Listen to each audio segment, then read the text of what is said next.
All right. Welcome, everybody. Glad to see you all here. I'd like to call the Moab City Council meeting to order on July 22nd at 6:00 p.m. And we'll start with the Pledge of Allegiance, and Patrick is going to lead us in the pledge tonight. Pledge allegiance to the flag, United States of America, and to the republic for which it stands, one nation, under God, indivisible, with liberty and justice for all. Thank you, Patrick. Public comments is next on our agenda. Do we have anybody here that would like to comment? All right. Then we move right to Biga, who is going to give us a presentation on a new movie that's coming into town, and what that movie is going to do to downtown Main Street next Wednesday. Get away. Hello, everyone. It's really nice to see you all. It's been too long since I worked for the city, that is a few years ago. And good evening, and thank you for the opportunity. So it's been a strong season for film in Moab, and we're really seeing some pretty amazing results. Diversification at its finest during a season that is the off season when visitation has seemed to be relatively low. Productions this year have brought in over 3,600 room nights and more than 1 million in lodging spend thus far. That's translating into millions in local economic activity with jobs, vendor contracts, and direct businesses for hotels, restaurants, outfitters, and shops. As you might know right now, we're hosting a very large film production called Zeus. I cannot say what the real name of it is, but the word is out there on the streets. I just cannot confirm or deny that at this point. It is one of the largest rural Utah film productions in years in this area. And Moab is the only US location that they're using. They're filming outside of the United States for pretty much everything else. They began filming yesterday and across Grand County and San Juan County, and they will at some point be filming in Moab City, and I'll talk about that in a moment. They're using the Rural Utah Film Incentive Program administered through the state office, the Utah Film Commission. Some of the impact that we're seeing from just 4 of the 6 hotels that have reported to me, about 2,060 room nights, an estimated of $534,000 in lodging and office spend, and an estimated 2.5 to 3.5 million in total impact, and that is growing. They hired 20 plus local crew members, people who are actually from the Moab area. They cast 70 plus Moab extras from specifically 84532 area code, and I love to say this part, they brought on 2 Grand County High School graduates, 2024 graduates, for their first job on a film set. That's very exciting for me. The crew has weekends off and will be out spending their money in the community, enjoying the outdoor recreation while they are here, and their per diem out on the river, in the stores, and that also is great. Moving on to the temporary street closures. On Wednesday, July 30th, if you haven't read it in the paper or you don't follow the Film Commission on the Facebook page or on my Instagram, Main Street will be closed from 100 North to 100 South, which is a hard closure. Center Street will be partially closed. They'll be parking their working trucks there. It'll be from 5 a.m. to noon only. We hope that they will actually be done a little sooner than that.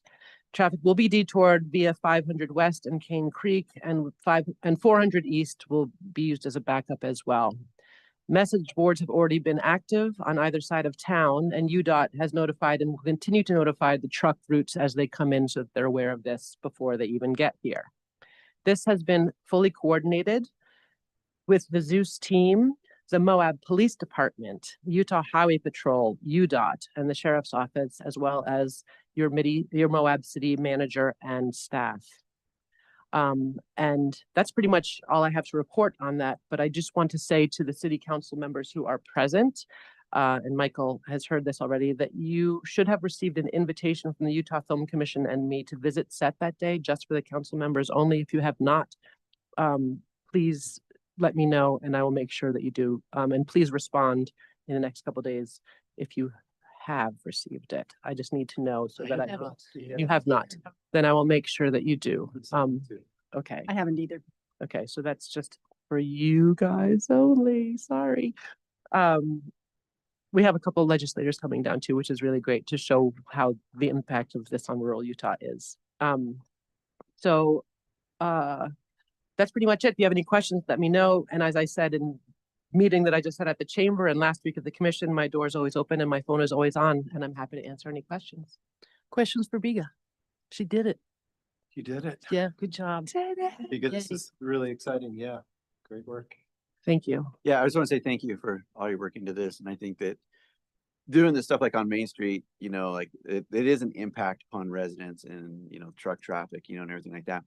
But I hope that when that comes out, you know, that it'll be a benefit, you know, to people traveling, you know, in showing people what Moab has to offer, just, you know, with our scenery and a little glimpse of downtown Moab, you know, stuff will hopefully draw people here.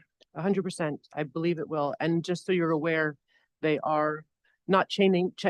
They're not changing the signage on Main Street while they do this. So that's very rare for a film to come into the town and not have it be, you know, another place. So if one of the businesses is going to be seen, then it will be seen for what it's called. The And town is Moab, right? the town, I cannot confirm that they're hoping that the town is Moab, but that is not a definite. The town is not Moab, but Right. when when the movie opens, it might, I don't know at this point.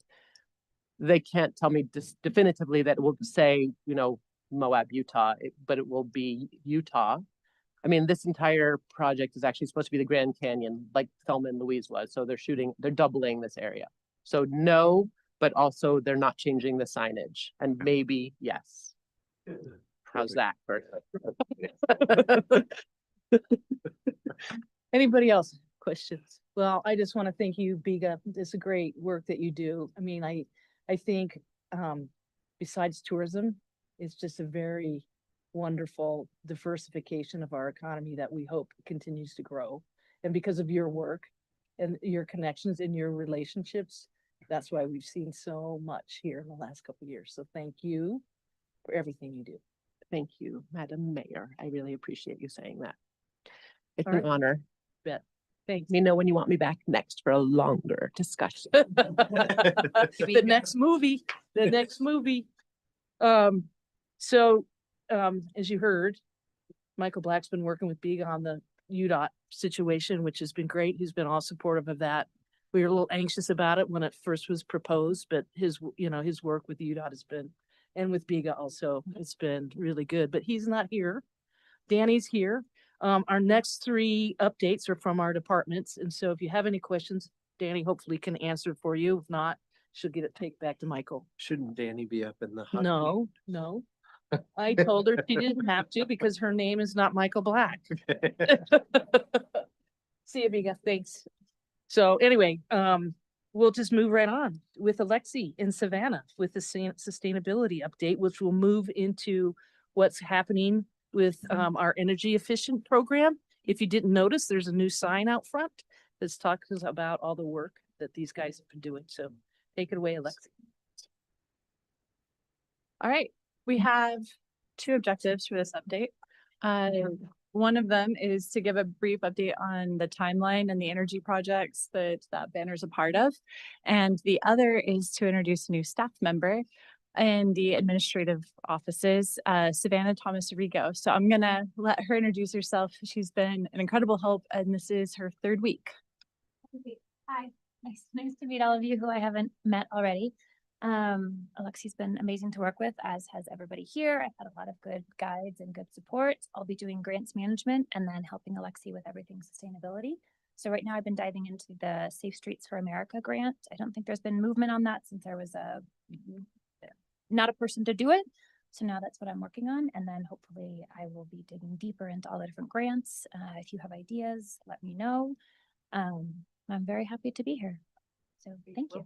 Welcome. Yeah, so the conference room that used to be in the admin office is now Savannah's office. If you drop by, come say hi. All right, the second part is also going to be relatively quick.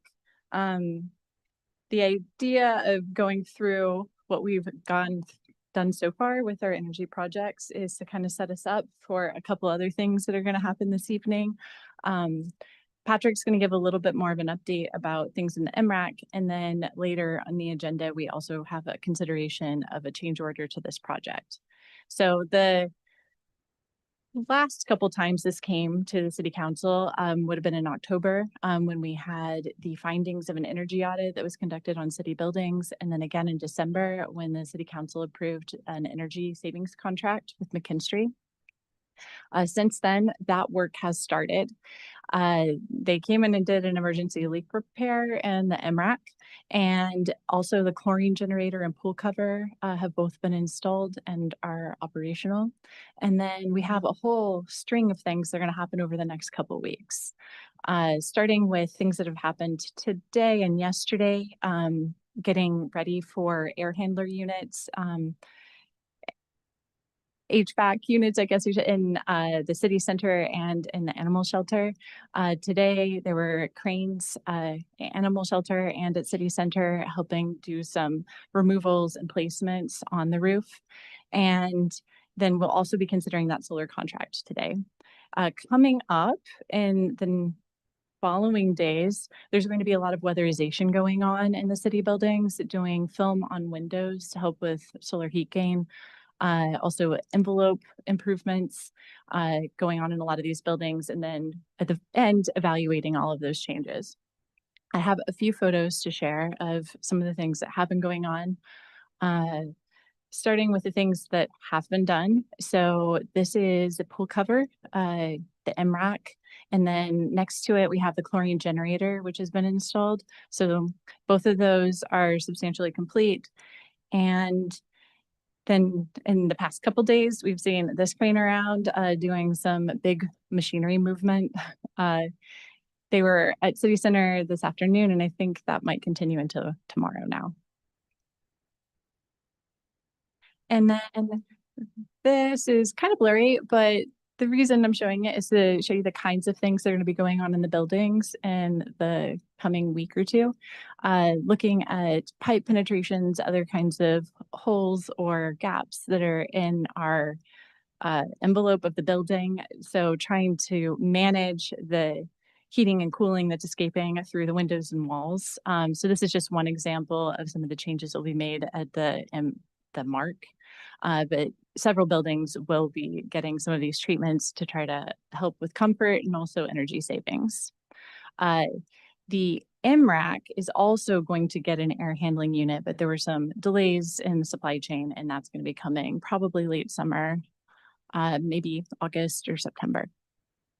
Okay, that's it for the update now, and then we'll come back and talk a little bit more about a change order to this. Thanks. Thank you. All right, Patrick.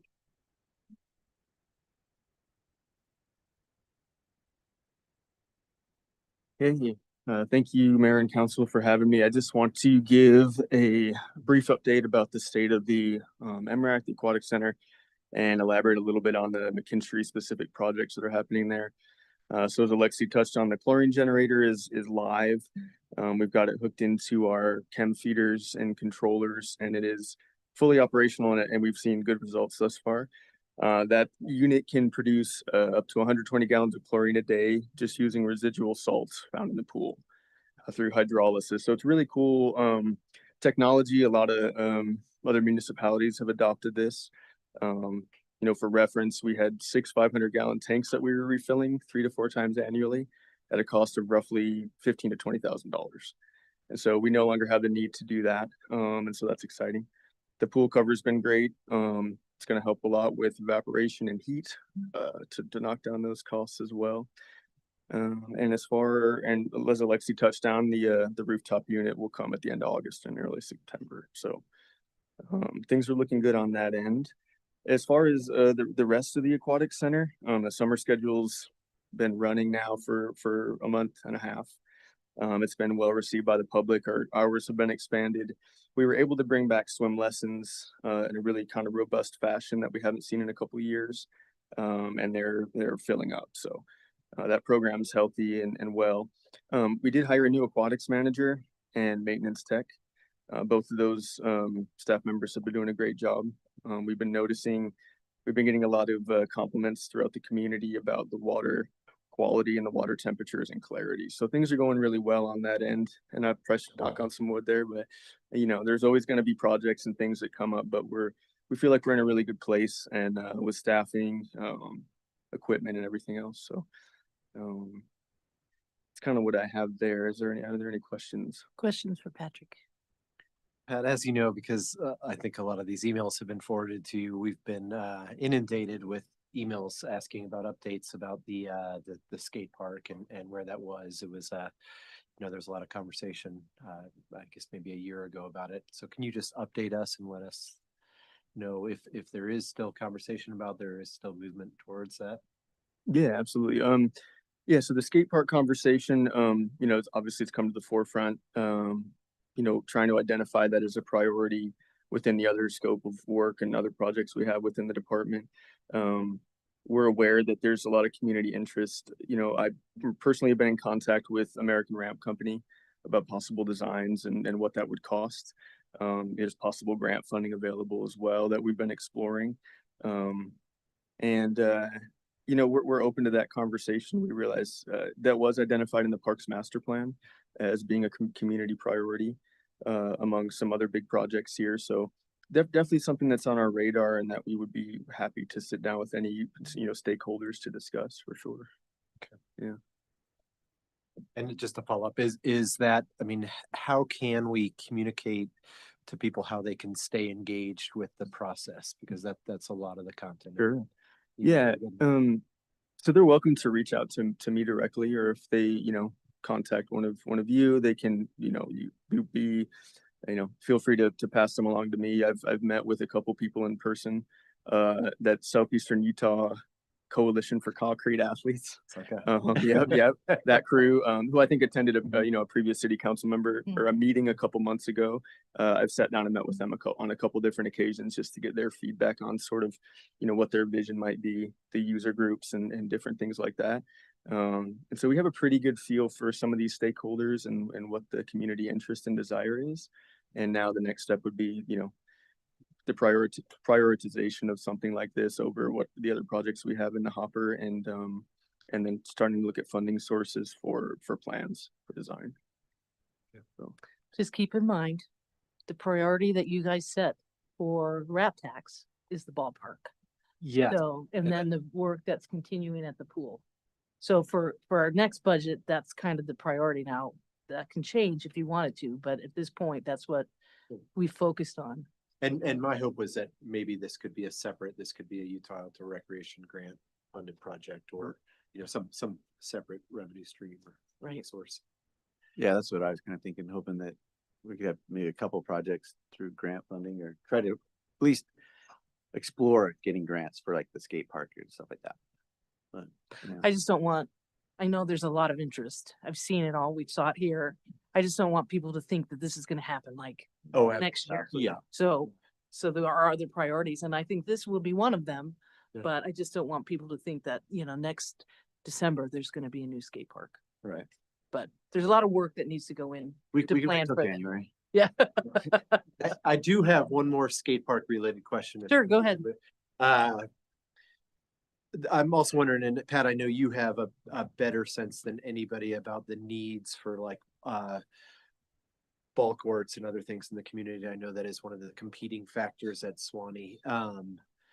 So is the city's investment in pickleball courts, does that, I know that's also a big use of Center Street Gym, of our limited court space. Does that freeing up, does that change the, I guess, the prioritization or outlook of Swanee Park at all, or the need in assessment in your? as far as the city doing pickleball courts, Yeah, well, we've removed hopefully a huge use of Center Street Gym and are No. relocated out to. They're still going to use Center Street Gym. They are. Oh, yeah. They need to be indoors.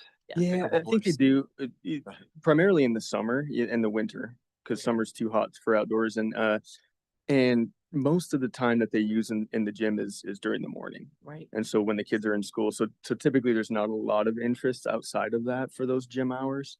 Okay. And so that's kind of why we tend to prioritize youth programming, and then adult programming gets the fringe sort of times. And since a lot of the pickleball community are retired folks, then the morning works. And so Okay. that's sort of what we've rolled with. Pickleball's never going away. No. We're trying to learn about. Trust this me, new I thing. hear about it. Any other questions for Patrick? Yeah, my next question was the new playground. Is it kind of chilled out as far as Yeah. mayhem Yeah. and stuff? on there? It has, thankfully. Okay. We did get a rule sign posted, not that would necessarily stop things, but that sort of gives us some teeth in the event that there are issues. To say that things are posted, I did post the general line with my extension on there for people to call with concerns, and we just haven't been getting any calls. Okay. And the reports I'm getting from patrons and everything have really died down. So I think the novelty wore off, and the kids have moved on to, some of those older kids have moved on to other things, and so now it definitely settled down. All right, cool. Which is great. It's still used a lot though. Yeah, Not yes, every- yeah. There's even in the heat of the day, with the shade, there's Yeah. a lot of people that still use it. A ton of Which is use, just great. a lot less misuse, and so that's what we're happy. Yeah, that's what I was to kinda see. Great. Yeah. Anything else? I just have one question on the chlorine at the pool, back to the mark, or the MRAC. So, the chlorine situation has been excellent. Is that because of that new chlorine generator? I think so. I think once we got it dialed in with our chem feeders, which were having some issues, our new maintenance guys were able to detect some issues and get those kind of really operating at full capacity. And a combination of those things. And I do think that, I think we've hired someone that's got a lot of experience in aquatics, a CPO, and he's liking the machine. He's impressed. Oh, good. And so I think it's a combination of everything, but definitely the chlorine generator has a lot to do with that. Good. Great. Good addition then. Anything else? All right, Patrick, thank you. Thank you. Good work, Pat. Thank you. Appreciate it. Then next up, we have Mark, who is going to give us a brief update on what's happening with the 100 East and Uranium roadway improvements, where we're at with that. It looks pretty good. Okay, we're happy to do the presentation for us. Yay. Thank you. Hi, Mayor and Council members. Thank you for having us today. So Mark and I, we are here today to give you an update on 100 East Uranium Avenue Road construction. Before I dive in, I like to inform or remind our citizens and you, we have a platform for outreach. So it's on the website. If you go moabcity.gov and if you scroll down, you will see the Engage Moab Community Outreach portal. And if you check that out, it will take you to engagemoab.com, which you can see our current projects. You can provide feedbacks and you can access the construction plans. You can get the updates there, so you don't need to wait these moments to be hear about what's going on in town. Moving on, so June 17, we started construction on Uranium Avenue and 100 is contractor. First things they did was traffic control and removing concrete sidewalks and curb and gutters, and they just dive into the milling the road. And right after the milling the road, they start underground utility construction. So we had 6-inch cast iron water line is being built in 1963. So it's being replaced with 10-inch PVC. Right now it's being installed. They passed the pressure test. They working on the disinfection of the pipe, and then they're gonna do a bacteria test. If everything moves on smooth, it will be in service soon. They have been preparing the Uranium Avenue for payment, so they did their subgrade work. They are hoping our goal is to pay this Friday, if not beginning of the next week. Right after they pave that section, there will be closure on the 100 East because they're working on the subgrade on the 100 East. So their goal is pave the uranium, open up the uranium, and move on the 100 East. There's already a curb and gutter on the Uranium Avenue. They pour some portion of the shared use path. Their goal also finish the shared use path on Uranium Avenue instead of just do the payment and then go back to concrete work. They would like to finish the Uranium Avenue.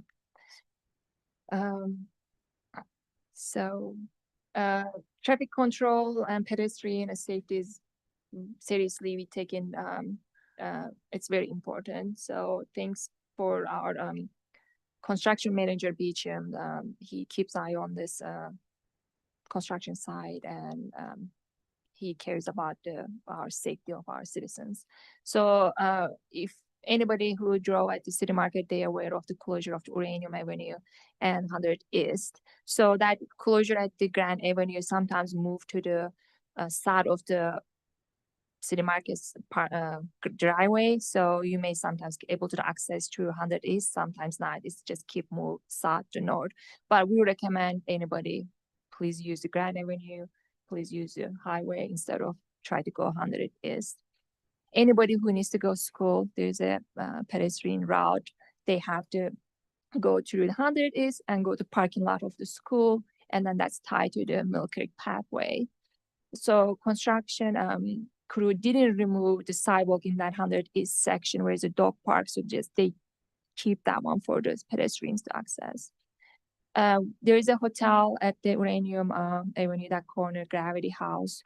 Their access were challenged, and they come up with this great idea. They connect the city market and their parking lot. It's in the middle picture you can see, so they can able to use their driveway, and unless they working immediately in front of their driveway, that's being open. For the pedestrian, contractor built that concrete barriers, and that's keep the pedestrians safe from the highway traffic. And then there's orange ones you see, that's also the separate from the construction. On the third picture, you see the waterway. They poured it and they work on the ramp there. There's a hog signal there. We were expecting that to be closed at one point because of the way you push the button is middle of the pathway. So we restricted the contractor to maybe a 1 week maximum you can close that, but they have a great electrician who worked with the Hawks signals before, so they didn't have to. So it was always being in operation. So that's very great. Yeah, they temporary button, so it's still working. Challenges. So every project has challenges for sure. This is like the road is average like a 40 feet wide. It's not super wide, but we, as in other roads, we have water, we have sewer, we have gas, we have telecommunication lines and overhang power. So the contractor did a blue stakes and a pothole for the utilities prior to excavations. Unfortunately, July 14, there was a gas break. So within the 2 hours, thanks for the fire department and gas company for their quick response, we were able to recover from it and everything started back to how it should be. Another challenge we were not expecting. So the communication line, when they line their utility line, they instead of prepare the trench as a base course and dirt, they just use a concrete floor. So I'm gonna go back 2 slides and show you the pictures. So let me see. Oh, let's go slow a bit. The third picture, you can see 2 different grades there. So one is like a lower, the east one is lower than the west one. So the west one is a concrete. So they just pour a concrete there. And for us to prepare the subgrade, we had to shave that to have a smoother and better saddle after we pave. So we work with the telecommunication company for shaving some of those concrete. So we were not expecting that to be happen. So tree root obstructions, when we were here the last time, when we awarding the LeGrand Johnson, we talk about there are some trees, there are mature trees. And when we go there and put some conduit for the lighting and installing a new shade use pad, we were worried we already were seeing some roots being exposed. So we were worried if we remove those sidewalks, we will see more roots and maybe we had to cut them. Lucky, so it wasn't like how we thought it would be, and we didn't see much roots, and we believe they will be okay. Somehow we were not seeing any roots before we uncovered remove the sidewalk on the red squares we see on the right picture. Those are younger trees when we compare to the west trees, but their roots are exposed. We just, when we remove the concrete, we seen the roots being exposed. So we working on it to not impact those trees. We have arborists who work with us, so we take their opinion. This is not being, so I just want to inform everybody that this is the situation. I'll add there, that's pretty much, that's breaking news. We just cut down there and hit some of those roots. That was just today. And that's in the red square. Mhm. Yeah. So the shade trees, the prime Your parking. at parking Stadium spot is is safe. safe. Yeah. Okay, Mhm. just wanted to make sure. So you think, Yeah, so far, right. Thank you, Mark. So lastly, challenge is the public safety control. Even though how much we put signs out for detour, we see public being driving in, walking by. So I just want to mention that please try to avoid the construction site for your safety. And if you want this construction to be done early, and that's why there's a lot of closure. They are on time. I should mention that. Yeah, thank you. That's all I have. Questions for Mark and Didar? On the road, yes, go ahead. Are we still on track with some of these hiccups? Are we still on track to have access for start of school in 3 weeks? So yes, there's this July 31st, they have an event, they have a computer event. So we expecting them to be more traffic to be they receive. So that's why we're gonna open to Uranium Avenue, make sure that it's gonna open for them. And we are on the track on time, so we're hoping that we will create them a safe route. And then their access to actually, if you're looking for the school drop-offs, they are comes from the Uranium Avenue. School bus goes to the back parking lot and then leave from Uranium Avenue. So school bus, like if we pave the Uranium Avenue as soon as possible, listed school bus, there will be no detouring for them. Great, Mhm. thank you. Any other questions? You have a few. Also related to access, I know kind of at the beginning, there's a little bit of miscommunication with City Market. Can you talk about how that's been going with them? For their drop off for the deliveries. Mhm. So yeah, what they do for delivery, if I can share my screen, they used to go through the Uranium Avenue. It's a lag. So they used to come through the Uranium Avenue and use their driveway back on the 100 East and the backup. Right now, what I heard it, first the truck drivers were upset of the change, but they now got used to it. So they use the Grand Avenue and then use their access through the Grand Avenue and back up. So right now everything is working. Yeah. So I think I haven't heard back any negative comment from them. Yeah, the first maybe a week was harder to how to navigate. That's the very first time that there was a change, but it has been addressed, I believe. So Okay, great. you have sort of another hurdle when they go to pour that sidewalk there. Mhm. That's gonna be sort of our next difficult moment for getting those trucks in. Just because it's gonna restrict that side. Are they coming through the parking lot right now? they're coming through from Grand Avenue and then back up. So if they're having to come out in the street at all, they're basically gonna be restricted right there now. Okay. And can you remind us when project most substantial completion is supposed to be done? So we gave them 90 days for the I think there was like a road to being completed, and then another 90 days, right, for the lights and then some concrete work. Okay, so it's still August, September. I think most of the street is end of September, I think is what it is. Okay. And then, for the rest of it, it was, I think, 150 days out from the start. So that puts us into late October.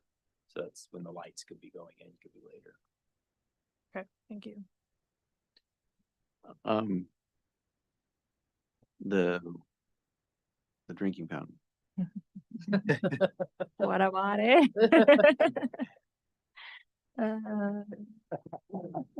No, I'm just, no, it was, what happened with that? Did we do a change order? So, I mean, did we find something cheaper? We got a hose? I think that my understanding, what, do we have a hose? Yeah, we just put a hose, put it in the creek and you just, no, my understanding, you guys correct me, was that it didn't really, it was the bid process kind of made it appear as though it was gonna be 18,000, but what it really is like 5,800 for everything. So the bid item for the fountain was the, I think it was the 18,000. Right. That includes some incidental. It's not just the Right. the fountain itself. So far as we understand it, we are still planning on installing that. I have not been instructed We are. otherwise. But it's not $18,000. Yeah, just the single water fountain is not. There's some pertinent, improvements that go. Would there be any way to get like a breakdown of what that is? Cause I think I've had a lot of people who, like in the community, I don't know if you guys have had, that have brought up the $18,000 great fountain. And it would be great if I could say, hey, it's still going in, but this is the actual cost of it. Didn't I email that to you guys? No. I reach out the company who they're gonna supply. I just asked for the quote, just the material itself, and I got $5,935 for That's just the fountain. Okay. And that was, I think that was in the original bid, was like the engineer's bid was like 5,000 or something. So I don't. Yeah, I need to pull that. But yeah, so that would be more in line. Right. But I think, I think that just for the general public, it's come up a lot. They think we're putting in a fountain with Zeus, because, like shooting water out of his nose, into. I don't think it's akin to the Trevi Fountain. What's that? It's not akin to the Trevi Yeah, Fountain. but anyway, it would just be good to have something, that we can be like, no, it's 5,000, not the 18 or whatever it is. Yeah. So I think it's big. Like that was sort of just a cost. Yeah, breakdown, and kind of an Yeah, idea that'd be as great. to what we're Mhm. doing with it. Yeah. Just to help us sound educated and help defend it, Yeah. we could- So, Yes, well, that reminds me, I forgot to bring this up. Similarly for that zone, I had a constituent request for like a porta potty or some kind of bathroom consideration for the dog park. I don't know that that's like, it's an immediate request, but as we're looking at that zone, just wanted to forward that on to you guys for consideration.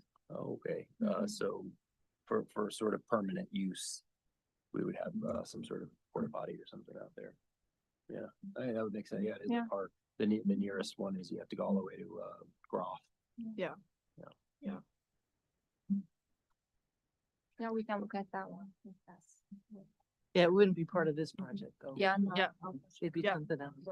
And there is one just across the street by the vet clinic, Yeah, there is. the skills park, Yeah, There is. there is. but there certainly could be. Yeah, it was a request from, people will bring their dogs to the park if they have disabilities, if they're elderly, if they're getting out of their cars to go to the park, it's unlikely or difficult, prohibitive for them to walk all the way to, and there are a lot of users of the dog park, so. Yeah, I like to note that properties belong to school district, so we need to work with them and we should aware of that. That's not ours, so our investment may not become with us in future if that's being changed in future. Great, that's good to know. Thanks. Colin, you had your hand up. I don't believe I did. Oh, I thought I saw it. Have your hand. I would say that, since you called on me, I've been working in that area and I got to, experience, Beecham and the work that he does and it's pretty amazing and he really does hold the contractors accountable and really makes sure things that are not just moving along efficiently, but,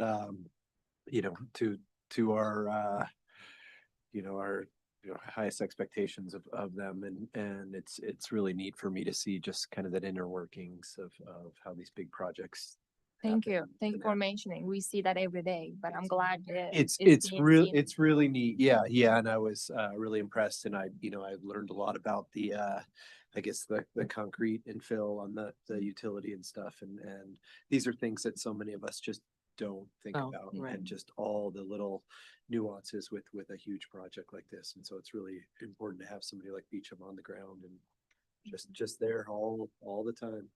We'll let him know that he's appreciated. Please do. Yeah, that'd be great. Thanks. Anything else? All right, we'll move on. Thank you, guys. Thank you. Thank you. Very informative. That's great to know. We've got two items on our consent agenda. One is the approval of the minutes from July 8th, 2025, and approval of the bills against the city of Moab in the amount of $3,710,564.05. That is for how many? 5 weeks of bills. So we didn't have bills last week because remember, I can't remember why, somebody was out of town. Bill person was lacking a little bit. Right, Yeah. exactly. And so so that's why it's so high. And a lot of this is to do with the final Cane Creek project. And some other exciting ones, also the paying off of the Walnut Lane Oh, and right. some other biggies that are really, setting up the city well for the future. So, Great. yeah. Thanks for doing that, Colin. I bet. really appreciate it. All right, do I have a motion to approve the consent agenda? I will, go ahead, Kate. I'll motion to approve the consent agenda. Motion by Caitlin, second. I'll second. Second by Tawny. Any discussion, Caitlin? You just answered my question, so no. Tawny? No. All those in favor, say aye. Aye. Aye. Any opposed? Motion passes 5-0. All right, we have two general business items. One, as Alexi had mentioned already, it's a consideration of a change order to reinstall and replace solar panels on the city center, which is on our roof. So Alexi.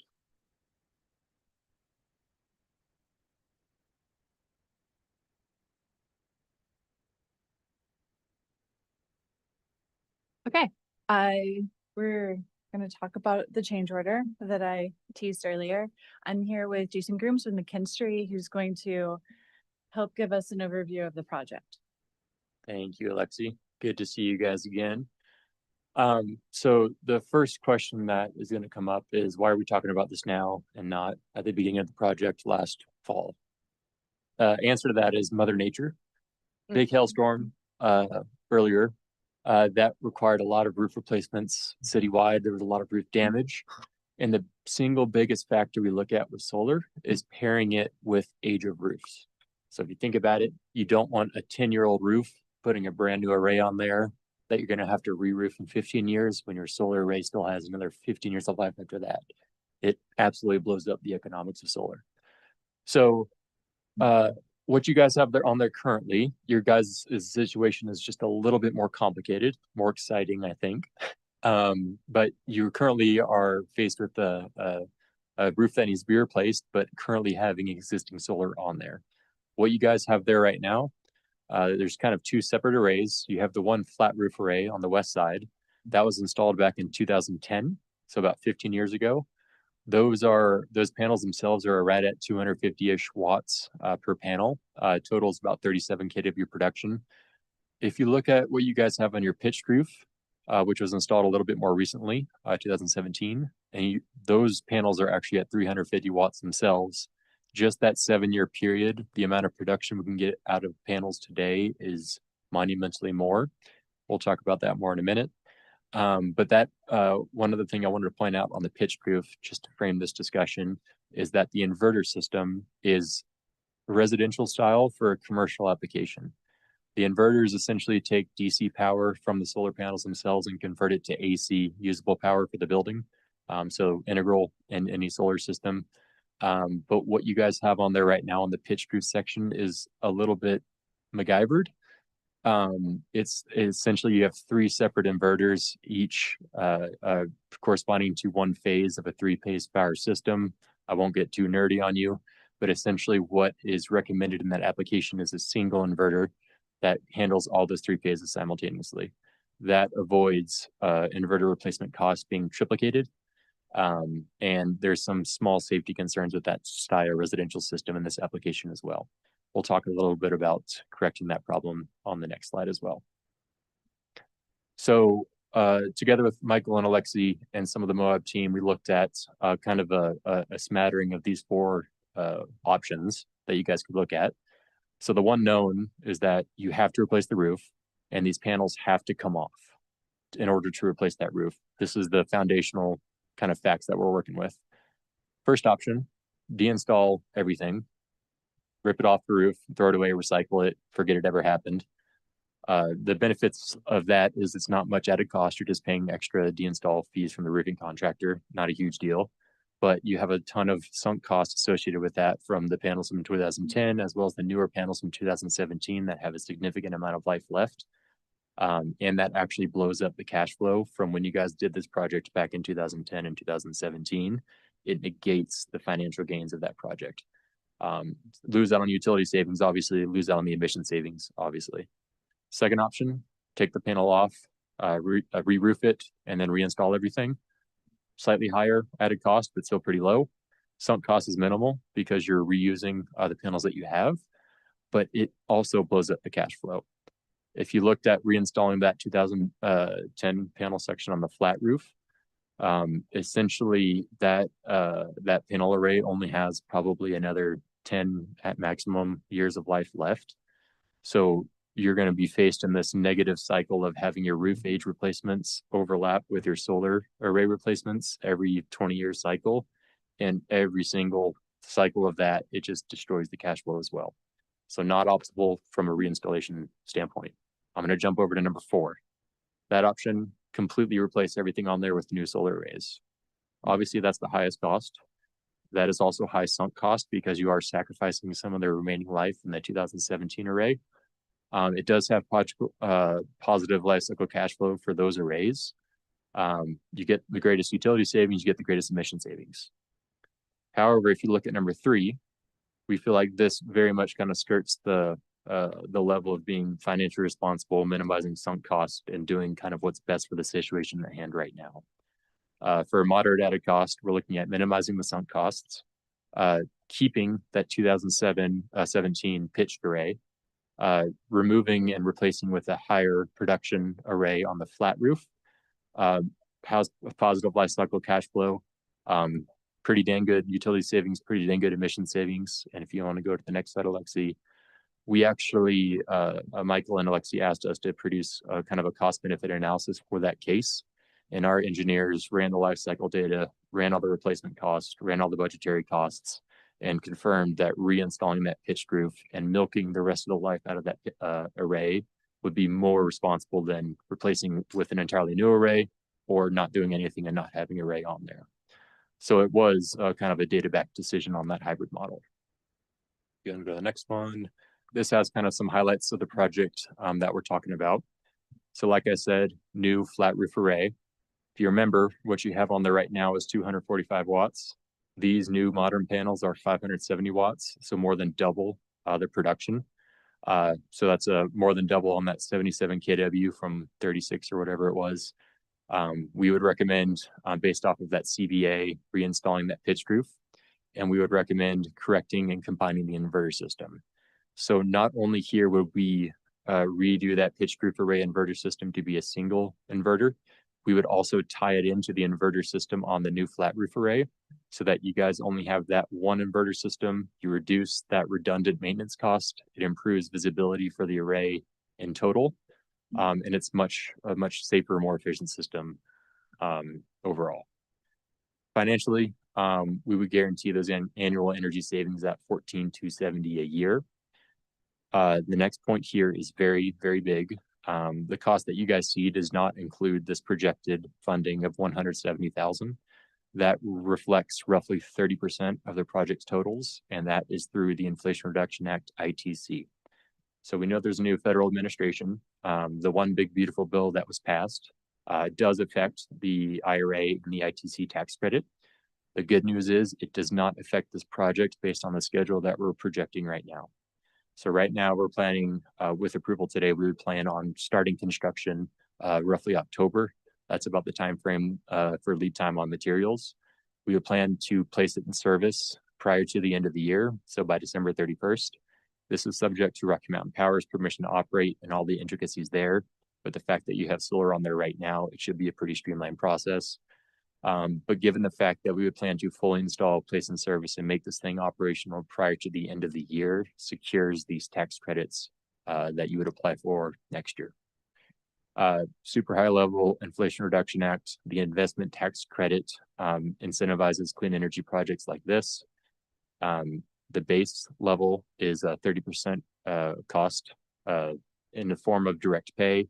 Essentially, you guys are probably wondering, investment tax credit, we're a non-taxable entity. How do we take advantage of a tax credit? That's through the direct pay mechanism through the IRS, which enables non-taxable entities to essentially get a check from the federal government. We are not financial advisors, so we cannot give recommendations there. I know Alexi and the city have explored working with a few different financial advisors for tax services to help you guys file and maximize what that number is. Because I will say there is options for bonus credits and the like that we would like to discuss with the Moab team as well as their tax advisor to make sure you guys are getting as much dollars as you can out of this opportunity. And happy to take questions on that later. So the original project payback from the scope of work that Alexi was mentioning in the project in total right now was around that 13.5 years. This project would extend that by a year, which is still a pretty favorable payback on the project to about that 14.5 years. Sustainability wise, it does advance the sustainability action plan the city has adopted. And we'd be looking at a 30% reduction on the city center annual energy consumption. You guys are an all electric building, no natural gas. So it's a pretty sizable chunk offset from the city operations here in this building. Last slide, I think. Yeah. Oh, I forgot to bring it up. Mayor mentioned this as well, but we do have a banner outside City Center. We have a banner outside the MRAC. And we have a couple of these posters hanging up on various bulletin boards around town. This is all related to the original project and just has these high level facts and figures that we worked on with your guys' communications department as well to get a little bit more community engagement and awareness of what's going on. And on that note too, you guys have been incredibly good to work with. The city staff has been super supportive, engaged, asking really good questions and just being incredibly helpful. And we are extremely appreciative of that because it doesn't always end up that way. Questions? I've got a few. I'm wondering, so the 37%, is that based on like right now, including solar panels that exist on this building? Like what is that in comparison to like in the original projections? Yeah. So we in the initial project and the initial energy audit, we did a utility data analysis of annual bills, inclusive of everything from Rocky Mountain Power, in addition to what you guys currently offset from solar. Because if you just look at the bills right now, it doesn't include the production that you guys have from solar. So we have to kind of back calculate what that total actual electricity use would be. And essentially that 30%, 37% is what that reduction would be with this new array. So I think currently the panels on top are somewhere between like a 10 and 20% reduction. And this would increase that to almost 40. Okay, great. Thanks. Mhm. And then more specifically trying to understand the change order. So looking through it, it looks like it's adding almost 17,000 from the original contract of 548 in client contingency. I'm wondering, Correct. yeah, can you explain more about why this is a change order? I mean, obviously it's a change order to the larger contract, but yeah, what exactly are we changing?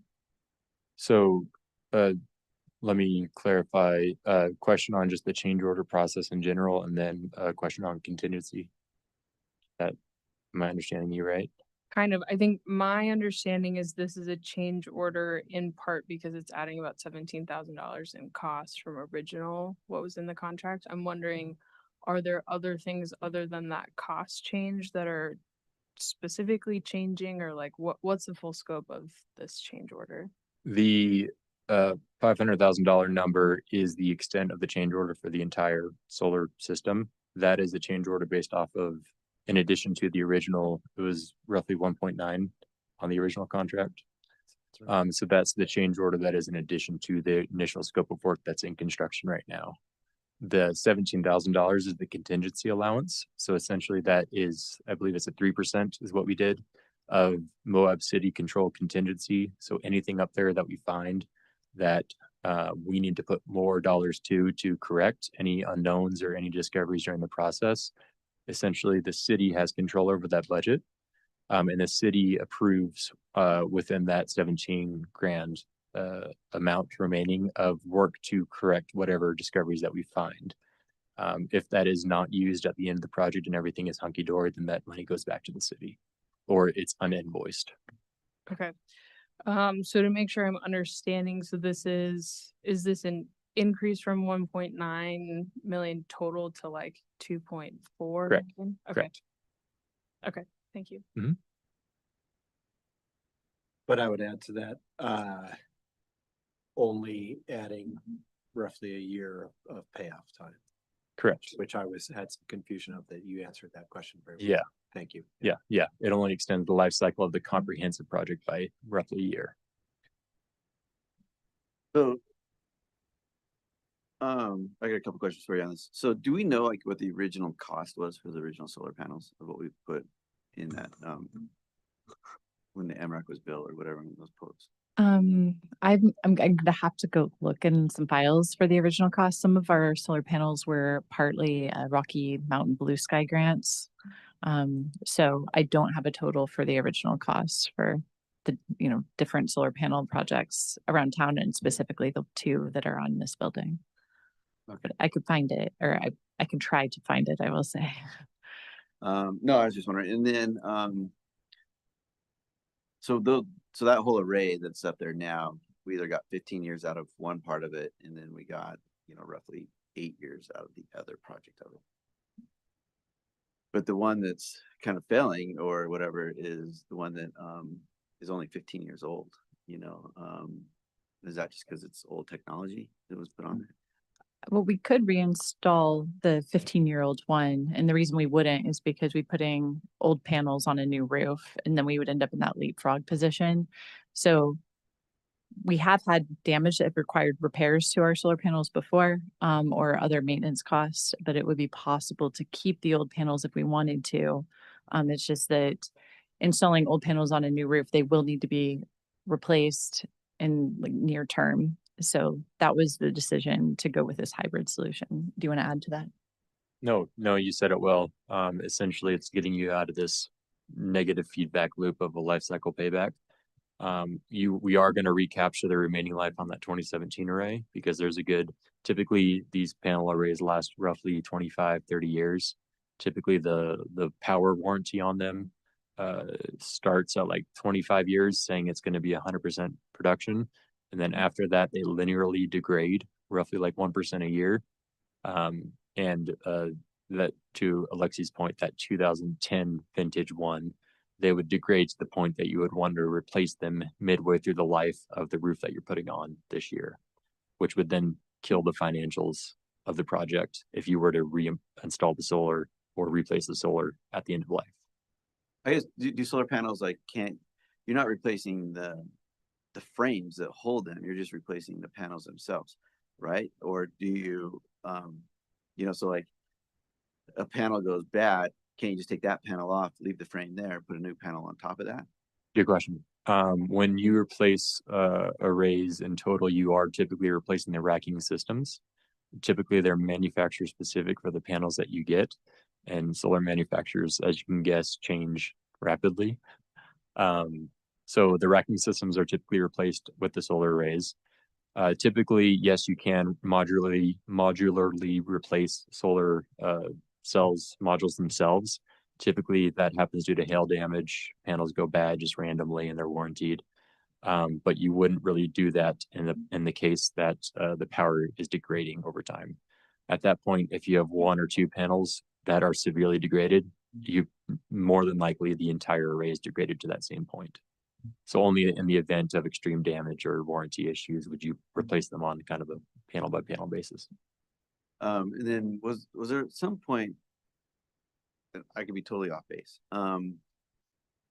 Wasn't there discussion about taking the 2017 panels and putting them on the city center building? On the On MRAC? on this building here. On this building. They're on this building.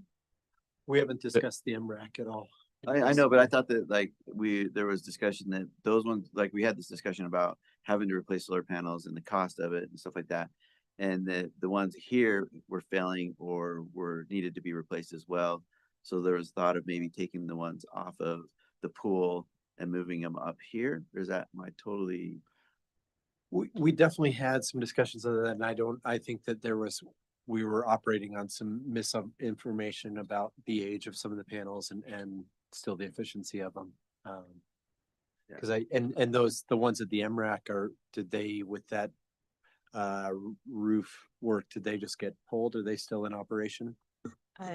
Yeah, under this one, when we re-roof, we would not, I mean, this proposal does not include reinstalling any solar panels in the MRAC, yeah. Okay. We did look at doing that. The payback period was longer, and I believe we briefly discussed it also at council, and we kind of got direction in the budgetary cycle to focus on city center and not the more expensive MRAC project. Yeah, that's what, I thought we kind of said that we were gonna not do this with the MRAC at one time, or not, Right. not replace the solar panels because of the high cost and because it was also, we have $565,000 that this project is that, and then we didn't know what we were gonna be getting into with the pool sinking, with the replacement of equipment and everything that it might be best to put this off, and stuff. And the thing that concerns me too is that, I understand the whole, it puts the payoff, because we're saving the 107,000, of the 565, we're gonna get 37% back or 30% back. What?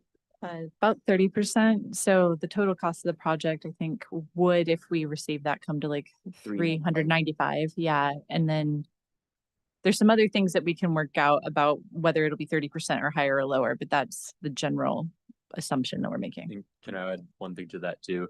There is an opportunity for roofing costs to be included in that tax credit. That's a subject to the tax advisor being more encouraged and aggressive in approaching that with the IRS. So there is opportunities for that to not only include our scope of work, but the current roofer scope of work too. So that could be even more than that 30%, even more than the bonus stackable credits, which we can get into. So there's good opportunity for that too with their tax advisor. And I think we have to remember too, that those tax credits will most likely go away at the end of this year. Correct. So they will sunset for sure July of 2026, and there's additional it's called FIOC, foreign entity of concern requirements that are added in the spring, but it completely sunsets July of 2026. So the point of doing it now is to Thank you, get yeah. that credit, otherwise we wouldn't. Mhm. Any other questions, Jason? Yeah. I just had a question. So for the hybrid model, it says that there'll be a positive life cycle cash flow, but that's really just talking about the 2017 panels and these new panels, right? There's a sunk cost associated with the 2010 panels. Correct. Yes, there's still going to be an inevitable sunk cost of the 2010 install, but we will be recouping the 2017, and then the cash flow of the new flat panel array would have positive implications as well. But yes, that 2010 panel would be essentially a sunk cost. And do we know like what the sunk cost total amount of that would be? It would depend on what you guys paid for it in the beginning, which I think part of it, like you said, was Blue Sky funded, but I'll let you speak towards that. Yeah, I think we would have to look up the financials of which panels were funded by grants and how much the city put towards panels. So I don't have the numbers. I could find them. Yeah.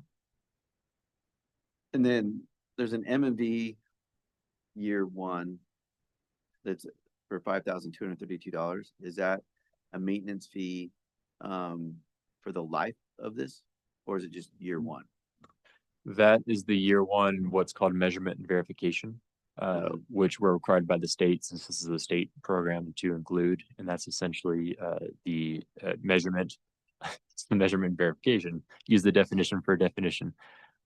This is essentially the assurance of the guarantee and the essentially audit to make sure those guaranteed numbers are hit. So it's M and B, in here it says M&B, maintenance and service agreement compensation. It says M&B year one, annual amount, $5,232. It's on document 7609 on page 13.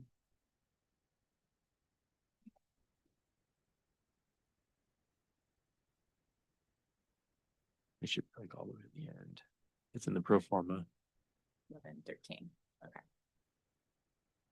And it says, but it says M&B concepts below that.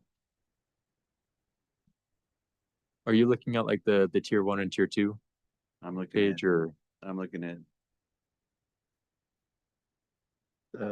and service Exhibit agreement. E, energy management and guarantee services. Is there different Okay, yeah, and where are you looking in that? Sorry, page 13. specifically on 13.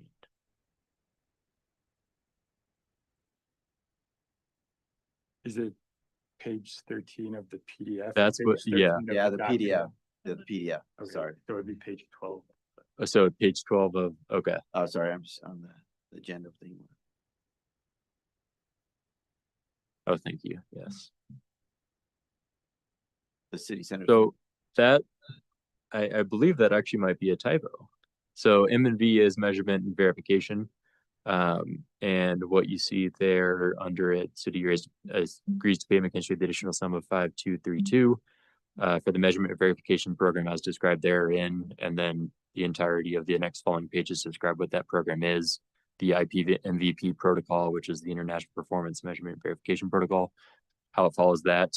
The maintenance and service agreement compensation should actually be a typo on that and shouldn't be included. That M&V sum is just the verification of the guarantee, verification of Okay. production data and everything else. And that's just a one time. Yes, sir. Yeah. Okay. And that is something that can be waived by the city if you guys so choose. We're required by the state to offer it though. But that can be a discussion after the first year. Okay. Definitely doesn't hinge on $5,000. It's not like the water fountain. Questions? Yeah, another question. In addition to this, what is the estimated budget for roof replacement? I'm assuming that's in addition to, and I'm. Yeah, let me pull up the roof. Have that. Paid by insurance though, isn't it?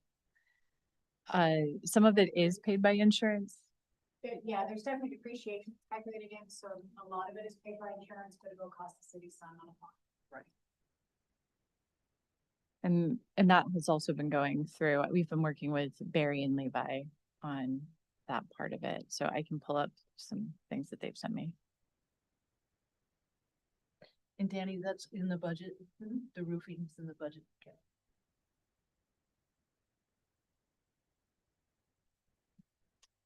For me, I'm kind of curious, and I apologize that I didn't catch this before you guys' presentation. Is that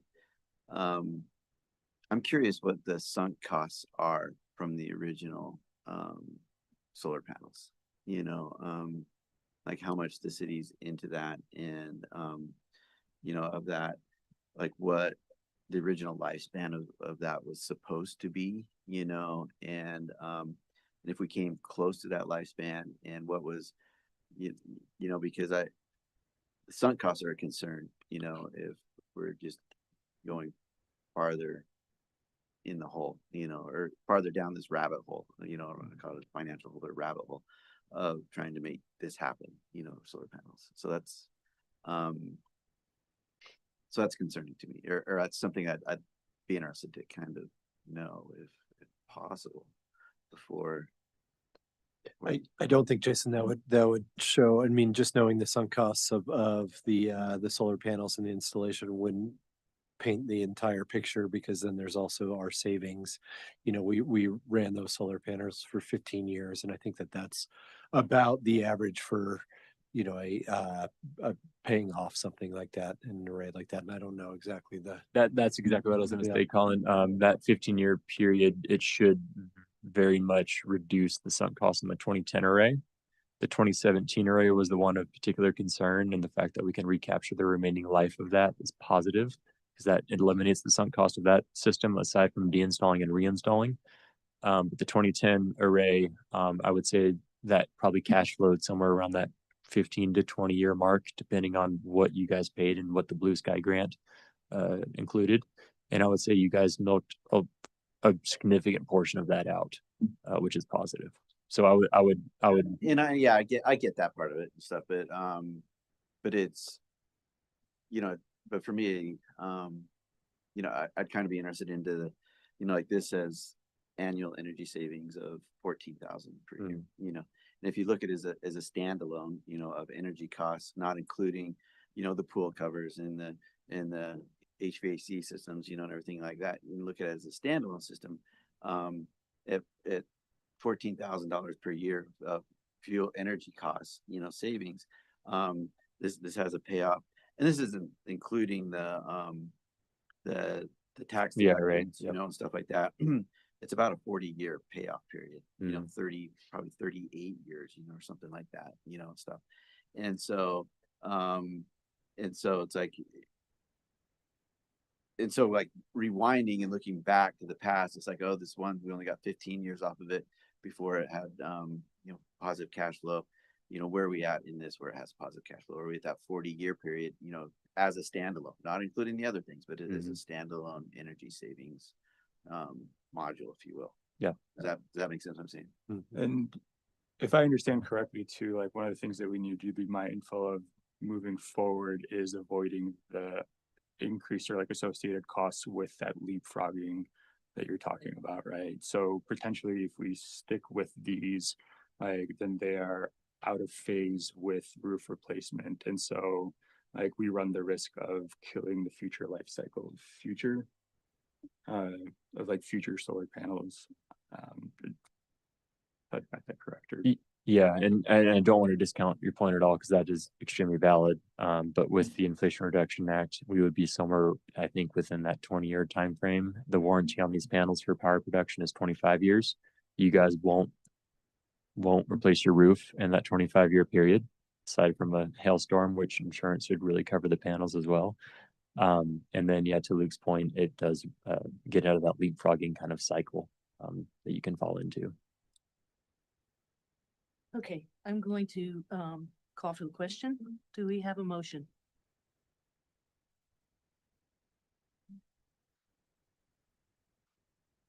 I move to approve the change order to the contract with McKinstry Essington LLC dated January 16th, 2025 to include solar photovoltaics on City Center in the amount of $565,234.96 and authorize the mayor to sign it. Motion by Caitlin, second. I can second that. Second by Colin. Caitlin, further discussion? I think in general, this is a big change order cost. I think we're all asking questions because there's real impacts to it. I think long term it is the right decision both for our roof and energy systems and cost savings. So yeah, thank you for running along with all of our questions and for all your work on this. Colin, Just thank you. anybody else? Yeah, just a request, if it's not too much trouble or work, if we could kind of try to quantify some of those sunk costs, because just to have kind of the more complete picture. Of the Yeah. decision we made. I can start going through older files. Both of these were installed before I was here, but we can go through city files and look for the costs and the grants that funded the originals. And then we can also get you the roof cost as well. And we can help run kind of a quick analysis on what you guys paid in the beginning versus the life that you got out of them too, to give a more clear picture on that. That would be great. Thank you. Anybody else? Yeah, I'm just, I'm not in favor of this at this time. I'm not, I'm in favor of what this project is. I want to come across as I think solar panels are great. I think this is a great project. I think just right now, just not knowing kind of those questions that Luke just asked for confirmation on, that, and looking at the pool in general, looking at the pool, we don't know what's going to happen with that pool in, after we do this study about what the pool needs, you know, and stuff.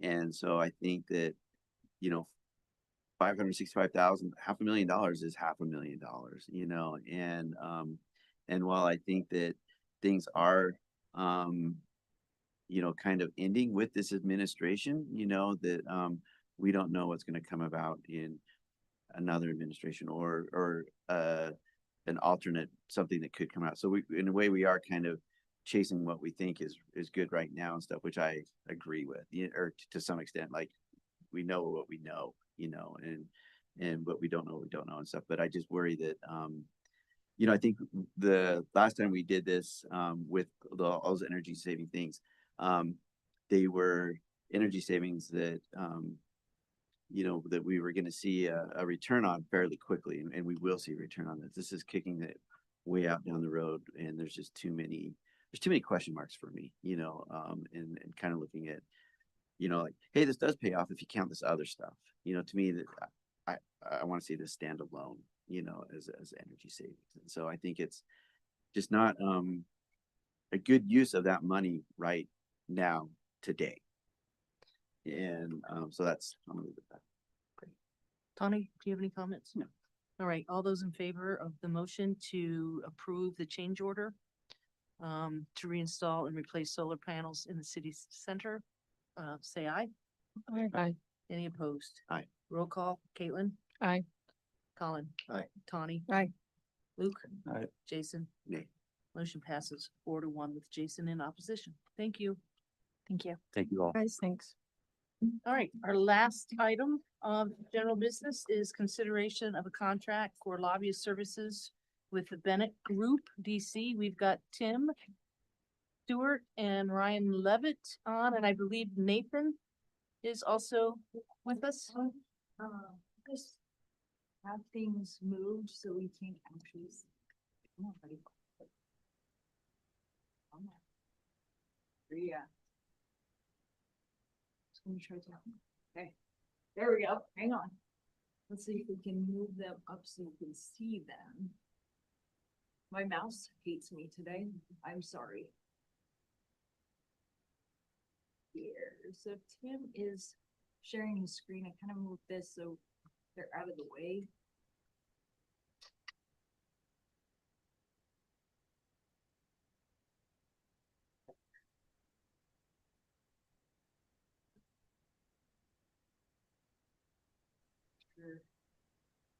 We're gonna leave it there. See how Okay. things work. All right, so we can't see Tim and Ryan? We shouldn't. We don't have them. You guys are. Let's see. Sorry. Okay. There's Nathan. Hi, Nathan. I'm gonna keep them kind of minimized there. Yep, that's fine. I don't want you guys to be able to see, but Tim and Ryan should be on the call. We are here. Can you hear us? That's the question. Can, there you are. Hi, Tim. How are you? We're good. How are you? We're doing great. We're doing great. Well, yeah, let me just kind of frame this a little bit. You all got a chance to meet with Tim when he was here a couple of weeks or a month ago or so. The majority of you guys got to meet with Tim. Jason and I've met him back in Washington. Ryan, who I believe is with you. I'm on the call, yes. Hi, Ryan. And Hello. he's also with the Bennett Group and working with us. So, and as you're aware, we did sign a short contract with them for I believe 3 or 4 months. And just to get our appropriation requests in during the proper time frame to get them in. I think we were successful in that. At least I know with the UMTRA site we were. So I'm just gonna turn it over to these guys to tell you what they do for us, and then any questions you can have. Nathan's on the call. He's familiar with this whole process, so he can help with questions in that regard as well. Great. Well, it's great to be with you, and thanks for squeezing us in tonight. We appreciate it. We know we're coming at the tail end of the meeting, and we can go as long as you want or as short as you want, but we'll do a quick intro. It was great to meet with most of you. I'm Tim Stewart. I'm a founding partner of the Bennett Group, and I'm pleased to be joined by Ryan Levitt, who is the founding partner of Barker Levitt. We also have teamed together under the umbrella of the Bennett Group to be able to pool our resources and pool our experience. My 30-second background is in 1993, I had been married 2 months, was at Utah State University when Senator Bob Bennett was elected to the Senate, and he moved me back to Washington, where I worked with him for about 10 years. I worked for, when I worked for him, my primary portfolio was energy and natural resources and appropriations. I then worked with Congressman Hanson when he was chairman on the House Natural Resources Committee. I was the chair. I was the staff director of the committee. When he retired, I retired, and I started a lobbying firm and a consulting firm. And when Senator Bennett was retired from the Senate, he called and said, "Let's start the Bennett Group together." And so we worked together for years until he passed away. We continued to work under his name. So I've got about a total of 30 years, I can't believe it, but 30 years experience in Washington. I live in Logan. I commute to DC each week. I'm in DC right now. And it's great to be able to work in the short term and hope we can work longer term for you. So Ryan, I'll kick it over to you real quick. Terrific. Thanks, Tim. As was mentioned, I'm Ryan Levitt. I teamed up about 6 years ago with Jim Barker. Some of you may know Jim Barker. He was a former chief of staff to Senator Bennett and a former staff director on the House Natural Resources Committee as well. Prior to being here in the private sector, I worked on Capitol Hill for about 10 years, largely with the Utah congressional delegation. I worked for Senator Orrin Hatch. I worked for then Congressman John Curtis, who's now joined the Senate, and did about 10 years on the Hill doing a variety of public policy issues. I'm an attorney licensed and barred in Washington, D.C., and for the last couple of years have had a teaming agreement and am working with the Bennett Group, and I'm honored to be working alongside Tim with the Bennett Group on representation for Moab City here in Washington, D.C. And with that, Tim, I'll hand it back over to you. Appreciate it. And to be honest with you, folks, having Ryan with us has been a phenomenal impact on our ability and our reach. I do think you've got a great team in the Bennett Group itself. We are Utah centric, but not strictly Utah. There are about 12 of us who are operate as partners in the Bennett Group right now, and we work with a wide variety of clients. We are bicameral and bipartisan in terms of the groups that we work for, in terms of the members of Congress that we work with, both Republicans and Democrats, and but we are a bipartisan firm as well. So I think it's really the whole purpose of us putting this together was to be able to demonstrate to clients that this is probably one of the for a city like Moab, probably the broadest and the deepest you can get of any Washington firm. We're not a churn and burn firm. When you hire us, you get Ryan and you get Tim. We don't actually have junior staffers. And a lot of times folks will be hired by big DC firms and they'll be carried. You'll sign an agreement and then you'll be dumped off to a junior level associate whom you've never met and you have to work with that person. Unfortunately or fortunately, depending on your perspective, what you see is what you get. And so you get Tim and Ryan and the rest of the firm and all of this. And so that's a quick overview of where we're at. We can give you, if you want, an overview of the relationships we have, the priorities, the reputation, the brand manager. I don't know how much depth you want us to go in, or we could just give you a quick update on Washington and then answer questions. Mayor, what's your preference there? What do you guys want? I'd love all of it. All of it. All of it. Okay. I don't remember now, it's like 9 o'clock back there. Oh, it's fine. It's fine. We still can be concise, so we'll do that real quick. Ryan, do you want to talk a little bit about our relationships, and I'll talk about the administration? Sure. Well, just speaking with the Utah delegation first, we've shared a little bit about our professional background working in the Utah congressional delegation. Um, but beyond that, I can say confidently there isn't a firm in Washington, D.C. that has a better and closer relationship with the Utah congressional delegation than we do at the Bennett Group. Having worked a long time on the Hill, Tim and I have hired many of the people who are now serving in those staff positions and working on those things. And so, we have close personal relationships with the members of Congress themselves, but also their senior and key staff. And so you're in great hands in terms of navigating and understanding, how to best work with the Utah congressional delegation. But as Tim mentioned, beyond Utah, we're a firm with clients all over the country.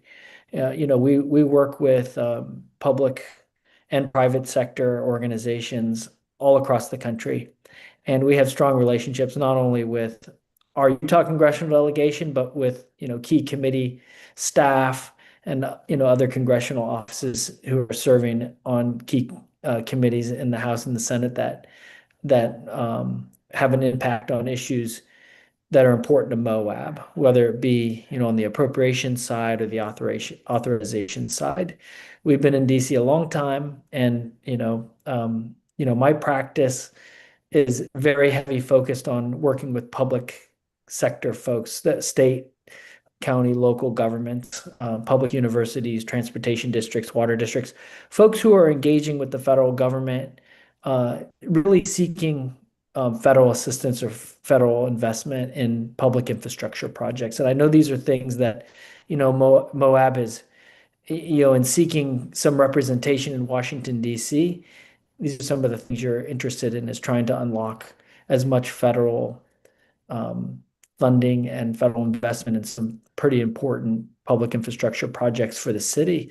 And that's really our bread and butter. That's what we do the best at, pairing your infrastructure needs with available federal funding, whether it be through discretionary grant programs, through direct appropriations from Congress, earmarks, what you name it. If there's public, federal funding available, we want to help you maximize opportunities. And this is a very challenging environment, for federal spending. I would say if you had met with us a year or two ago, the landscape looked a lot different. And now having some federal consultants like Tim and myself in your corner is more important than ever, so that we can help you navigate a new administration, new Congress that's working hard to cut spending and to pare things back. So that's how I'd respond there, Tim, and I'll kick it back to you. Yeah, and I appreciate that. And so, for the group, the other advantage we have, it's a particular snapshot in time. 80% of life is being at the right place at the right time. It just so happens that with the second Trump administration, it's very different than the first one, primarily in the people who now have gone into the administration to work on various programs, uh, which will be of great benefit to the city over the next 3.5 years. We have people who have worked closely with us. We have people who have left our firm to go work into the administration. And the advantage is that if there are priorities coming out of the Department of Transportation, out of Interior, out of Energy, out of EPA, out of Army Corps of Engineers, we have people who we have worked very closely with, who are now in positions of making key decisions that will benefit the city. So that's a good thing. We will use those relationships judiciously. This takes us to this third part, which is, um, the advantage that we have in working with the city is you have your own reputation and your own brand, and it is our job to help you manage that to the best to maximize that and to the best we possibly can. You're very unique, to be honest with you, among other clients we worked with or work with right now. Uh, you're a gateway community. Everybody is familiar with Moab, and that is a great brand to have, which means that their willingness to engage with you extends far beyond what they might would with another run-of-the-mill municipality. So I think between what you have and what your brand is and what our ability is in DC, I think we can do some really good things together. So we're excited about that. Real quick, we can give you just a quick overview on where we're up to date right now, coming into the end of July, and then a little bit of what we expect through the end of the year. We've spent, actually, any questions before any questions on that previous slide that we can answer for you? I think let's just keep moving, Tim. Okay, we're moving. We're moving. It has been a very, very chaotic year. Year to date, we have spent an incredible amount of time on reconciliation and rescission and appropriations activities. It is a unique year, particularly on the appropriations cycle, because you did not have ultimately an end product from last year, which means there is a 1 year backup, a 1 year backlog on appropriations requests. Some entities decided not to resubmit their requests, which opened up a little bit of carrying capacity. We were able to get the city's request in time, and the feedback we've had from particularly Senator Curtis' office, who is the one who is taking the lead on the bridge project. The staff indicated that for whatever reason, the account that we asked for, they did not have any other entities ask from that account. So we find that encouraging. The question is just really, can the Senate get its work done, given the fact that there's a backlog? And UMTRA legislation, as you know, Ryan, you want to, real quick, not on the legislation, but on the earmark. If we've got some early success there, at least on protecting that earmark in the rescission environment. But go ahead if you want to just the figure. Yeah, absolutely. So the Energy and Water Appropriations Bill, the House of Representatives has released their bill, and we shared this with city staff, that the UMTRA line item was funded in the House at just a little over $74 million for fiscal year 26. This is significant, considering most accounts across the federal government were seeing cuts. And so we were sort of bracing for impact on how this might impact the UMTRA project this year. But that's a really good funding number that was included in the House. And typically the House in this environment would have a lower number than the Senate would. So, the fact that the House was generous towards this project, I think bodes very well for moving forward.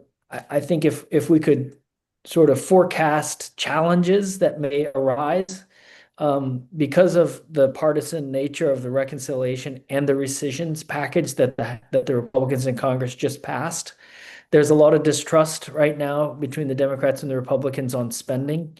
And we're hearing some buzz now that there may be some trouble wrapping up the fiscal year 26 appropriations bill and getting it done in time, and potentially even seeing some sort of a shutdown, a government shutdown. I don't know how long that lasts. Typically, when we've seen shutdowns, they last a couple of weeks, and then some sort of an agreement is reached to move forward. So I do want to forecast that it's not smooth sailing necessarily to get to an agreement on spending for fiscal year 26, but what we do know is that the UMTRA project received really good funding numbers in the House. We anticipate the Senate will be the same once they release their bill.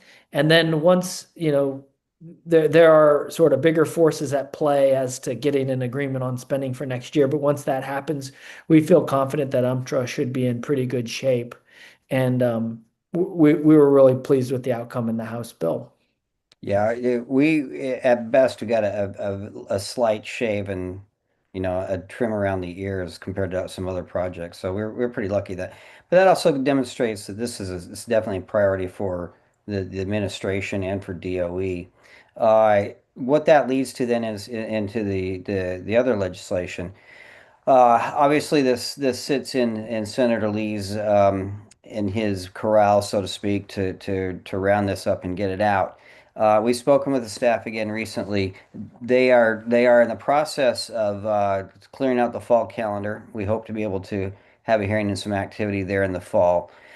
We also have talked to them about this is actually one of those high-profile projects that come in under the administration's priorities of making America beautiful again. This is frankly, it's a keystone project to be able to waive. So we'll work with the administration to try and to line up the priority list there, and we should hopefully have a high-profile event come next year at this time. Again, legislation, infrastructure. We got some really good opportunities to get this legislation passed. We come back in when things settle down a little bit and take a broader look at the overall infrastructure that we need, the priorities that you're going to want us to work on. Particularly with the bridge project as well. We're working on having the Army Corps come down and spend some time with us in the fall. Still waiting to hear back from them. But if there are new opportunities and everything from when that afternoon I spent down a couple weeks ago was really helpful to me. Open up everything from the opportunities with transit to recycling, for example, recycling pilot programs. There's some opportunities out there, some considerations we're looking forward to making. I also look forward to helping you guys build the relationships that you think you need. And I go back to I mentioned this earlier, but you're in a really unique position to be some thought leadership on public lands and what it means to be a gateway community and how to maintain that balance. We look forward to being able to put you out in front and be able to help other people realize what a unique community you are and how good you are at what you do. So that's us. That's the road ahead. We tried to be brief there, but we'll stop and we'll just answer questions. But thanks for letting us visit with you.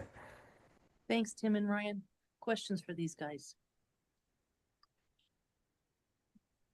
Yeah, I'm wondering, can you give us a more specific answer on where we're at? Are we going to get bridge fund? Like where are we at in that process?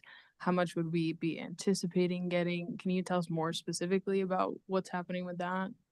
We can be specific as to where we're at, but to be able to be specific as to whether we're going to get it, that's nobody knows that right now because the Senate committee hasn't started to meet yet. But that's a great question. And so I don't know how familiar you are with the appropriations process. Ryan, you can jump in here as well. But it's interesting. It's this hurry up and wait, hurry up and wait, hurry up and wait process. Typically, the fiscal year runs from October 1st to September 30th. Typically and theoretically, according to the law, the Congress has to run on that fiscal year. But Congress has had this tendency over the last 15 years to not follow its own fiscal rules, and then you see the bleed over further and further and further. That's why you have a continuing resolution. Then you end up in an omnibus spending bill where everything's jammed together and passed in January, February, March when it should have been passed back in October. We've gone through the regular order process. We came on right as that process was starting to close out, and so we submitted the appropriations request through Senator Curtis's office because the Senate rules were different than the House rules. We worked with Congressman Kennedy's office and on that request, but the rules coming out of the House Appropriations Committee, we couldn't pound that square peg into the round hole. There were too many requirements that we either didn't have time to meet or we hadn't, we just weren't going to make it fit. So we took it to the Senate, and Senator Curtis took that. He's very good at this process. Senator Lee's office is not as engaged in the appropriations process Senator Curtis is.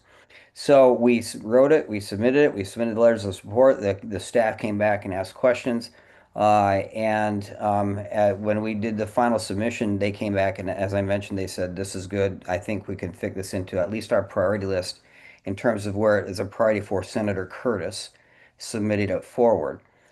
Uh, which is a great one. That's a first hurdle to overcome because that means that we're not number 4 or 5, 6, or 7 of the same priority list coming out of the same account. The indication they had was that we had a straight shot, at least in terms of their priority for this particular account. Now, where we're at right now is the Senate still needs to actually begin its appropriations process. The House is halfway through theirs. The Senate hasn't yet started. Ryan, I don't know if you've got any Yeah. news on that. Go Yeah, ahead. yeah. So I had a conversation today with Senator Curtis's legislative director, who's quarterbacking the appropriations process for the senator this go around. I spoke with him earlier today.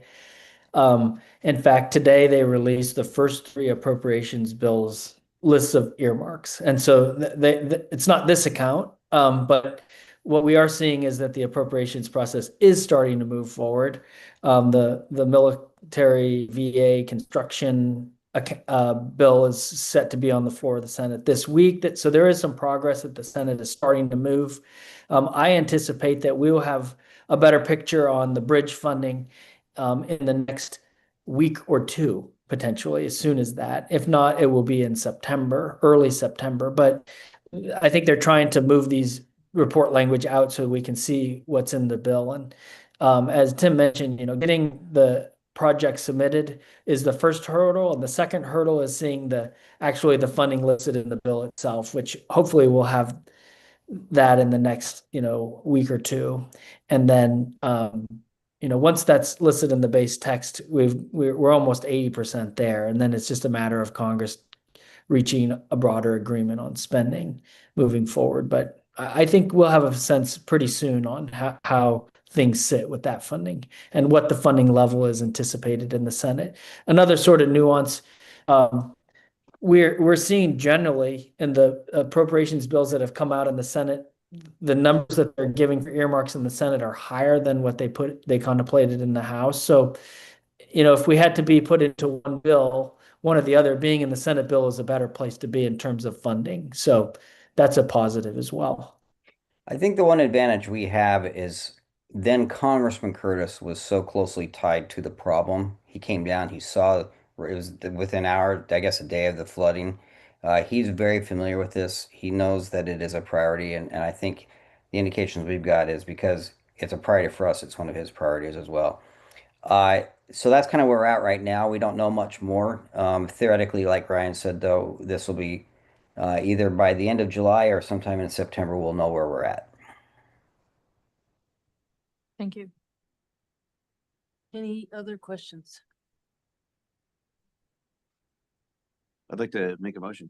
Okay, I move to approve the proposed contract for lobbyist services with the Bennett Group. motion by Jason. Do I have a second? I'll second. Second by Luke. Discussion, Jason. No, I'd just like to say that, I've had the opportunity to meet Tim and work with Tim, a little bit this spring and stuff. And I have a huge amount of confidence and admiration for what these guys do, not just because,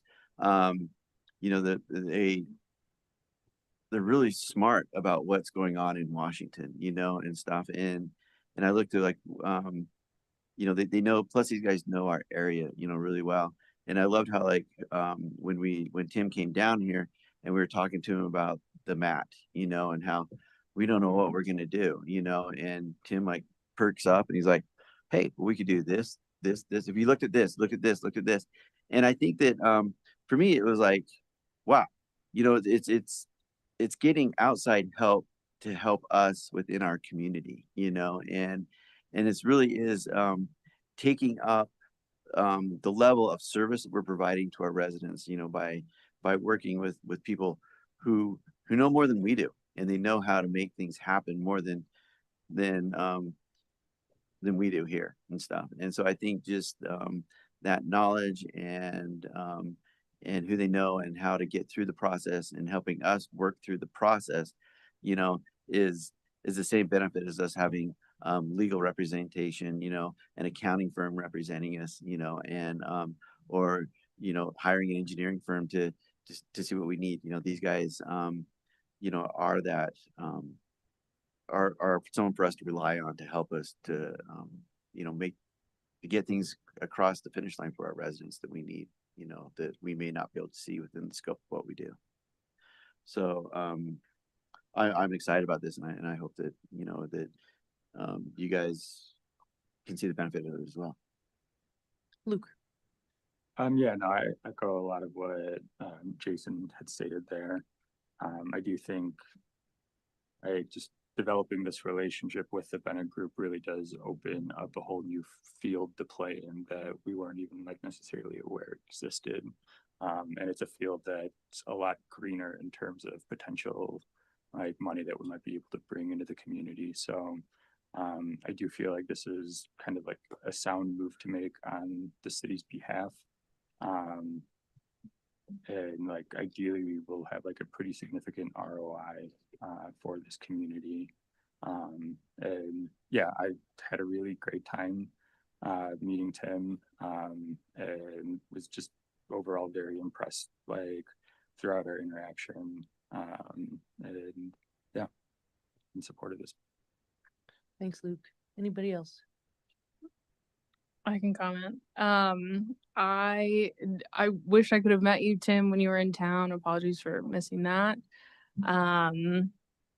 I won't be supporting this tonight. It's nothing against you guys. I think it's and we've had enough conversations about it. I think the way that some of this process has unfolded and you know, when I'm thinking about wants versus needs of the city, understanding the decision we just made, spending $500,000. This is only $70,000. This feels to me like a want at this point.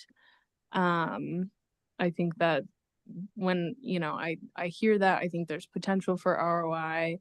I think it's too soon for me to feel convinced that this is a road that the city should go down in a really strong way. To have an ongoing federal lobbyist, I think that there are issues that are important to the city.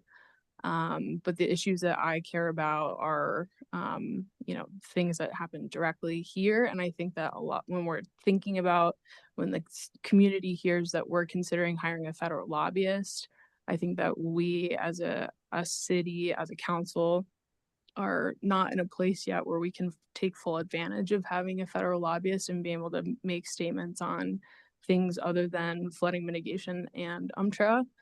And I think that until we're ready to have a full scope of how the city plays in the federal sandbox in a really big way, I'm not going to be ready to support just having a federal lobbyist. It's nothing against you guys. I think, you know, as far as firms go that we could select, you'd be a great option. I think it's just the general concept of where the city's at right now and how comfortable I feel with us hiring a federal lobbyist and really starting to dive into that in a longer term way. Anybody else? Before I call for the question, I just like to disagree with you, Caitlin. I think that this is a need. We've got a huge project at the gateway of our town, the UMTRA site. And from my experience working with the federal government over many years, having a lobbyist on our side in Washington on a consistent, constant basis, we would never, ever be able to do what these guys are doing for us. And, you know, once we started talking, more and more things came up that Tim could help us with, like the Moab, the MAT. I mean, the transit service that we have. In 3 years, we need to come up with $1 million a year to sustain that program. When, you know, just in conversation with Tim, he's like, oh, well, I have a connection up in Logan. Logan had the same exact issue. And now they have 40 buses and they have good funding from the federal level. So I just feel like this is a need. I think it's a very important need, you know, but money is going to be tight. And I think being able to access some federal dollars is hugely, hugely important for our community. So with that being said, I'm just going to go ahead and call for the, go ahead. I just want to add one thing. What I did have some like consternation about like the money associated with this, because it was really great meeting with Tim and him outlining a lot more work that they could potentially do. But having gone into this, we did only have a couple of like big ticket items on our list.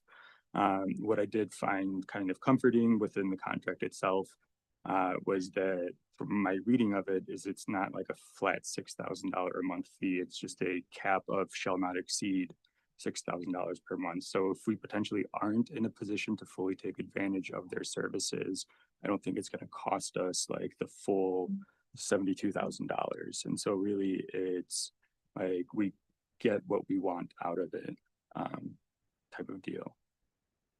And that really kind of like eased a lot of heartburn that I had about that, because yeah, that kind of combined with just really the tremendous insight that Tim had in just a lot of different like angles that kind of the situations that we're dealing with in our community can be approached that from a federal level. But right. All right, I'll call for the vote. All those in favor in approving the contract for lobbyist service with the Bennett Group, say aye. Aye. All those opposed? Nay. Roll call. Caitlin. Nay. Aye. Connie. Aye. Luke. Aye. Jason. Aye. Motion passes 4-1. Thank you, guys. We will be in touch for our Thursday meeting very soon. Probably next week, Tim, we'll do a Zoom with you and Perfect. Brian. Great. All right. Yeah, Or thank when you. we need to figure out a time because the time that we had didn't work. So when Michael's back on Monday, we'll figure out another time and get with you. Okay. Okay, awesome. right. Thanks Great. all. Have a great Thank night. you. Thanks, Tim. All right. Thank you. All right. That's it for our general business. We will move on to mayor council reports and we'll start with you, Jason. I have nothing I have had no meetings the last 2 weeks. Good for you. I have. But I got a bunch starting next week. So, but this was kind of a quiet 2 weeks for me. Good. Summer. Luke. So I attended the planning commission 2 days after our last council meeting. Still super impressed by the commission members that we have on there. Excited to hear that we filled the final vacancy.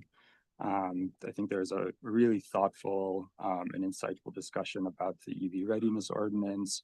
And then there is a request for a landscaping exception that once again was really well thought out. I think the discussion on that topic took like an hour or so.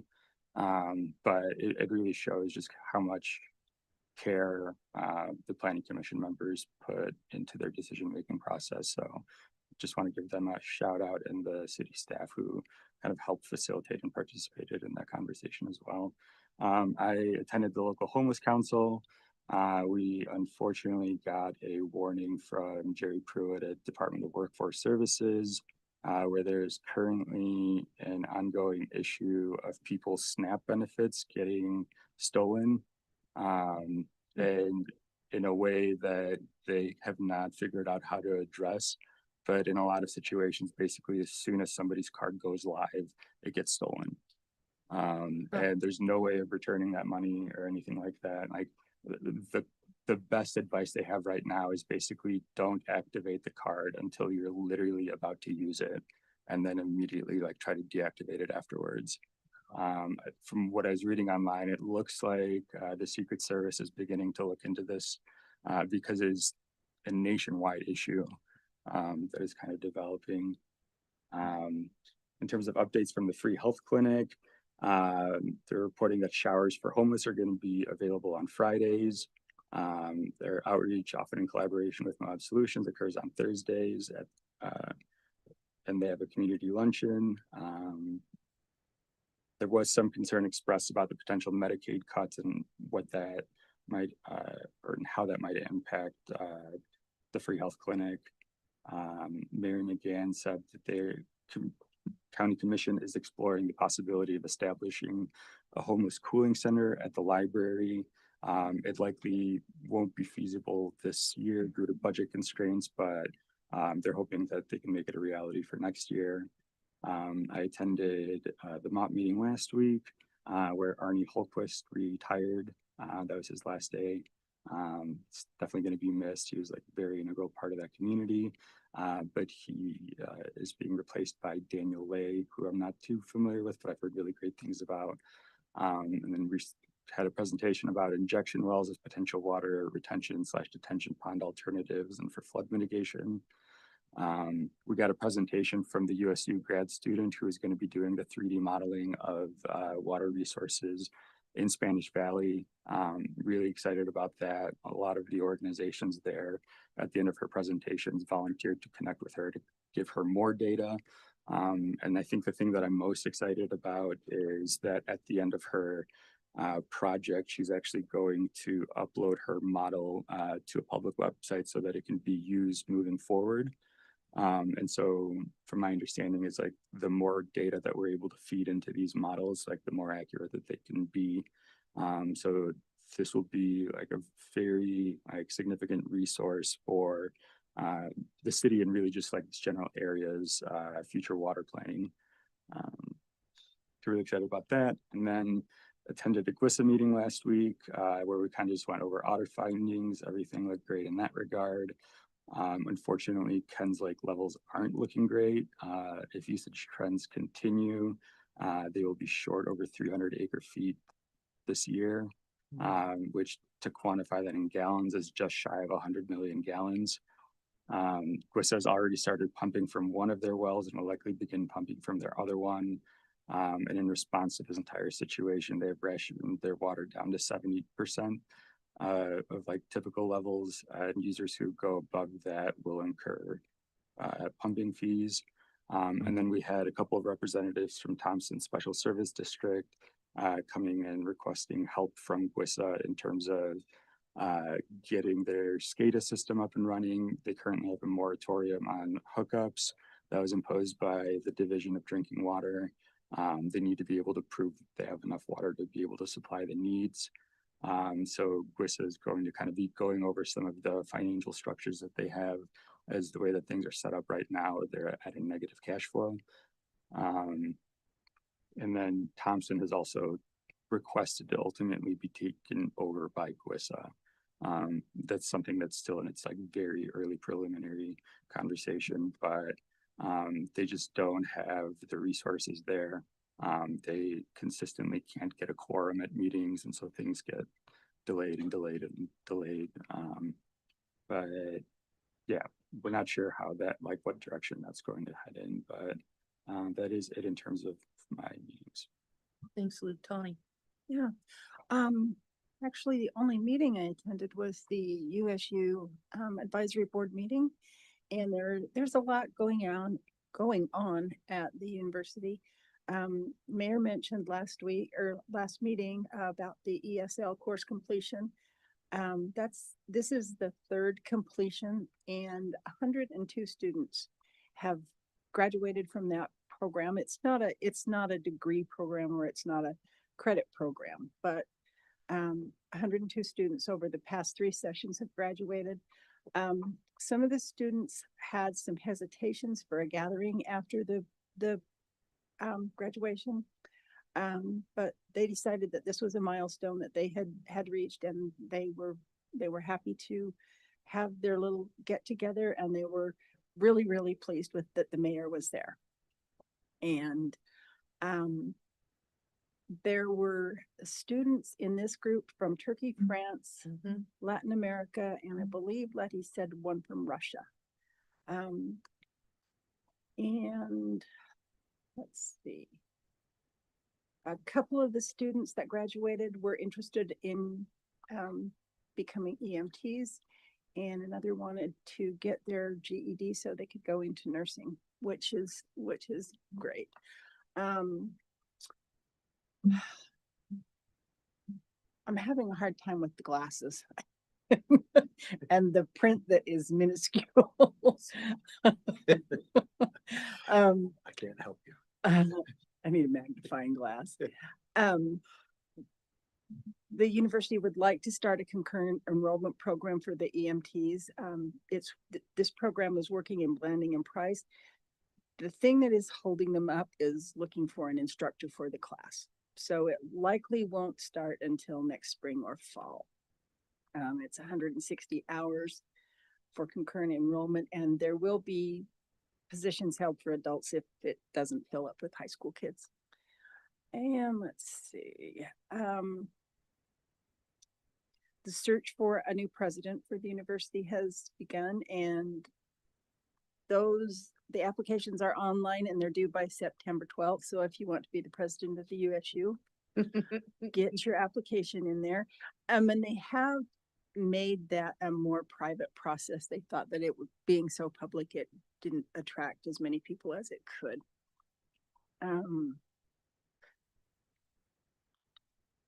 And they installed a cactus garden that was done by the Extension Service, and all of the plants were donated. Not everything is native to the area, but they are plants that work well. And it is really pretty if you want to go out and see it. And there are scholarships that are open until August 25th for people that want to go into elementary education. There are 4 available scholarships. 50% or $2,000 off tuition per semester for those who would want to work in the Grand County School District. And I think that's pretty much it. And just a reminder that the museum is going to have their ice cream social on Thursday, and they will have Aggie ice cream. And they will also have pies to taste and I can't remember if they're going to be sold or auctioned. So if you want to make a pie in your free time, you can take it to the museum on Thursday. And that's from 6 until 8. And that's it. Thanks, Connie. Colin.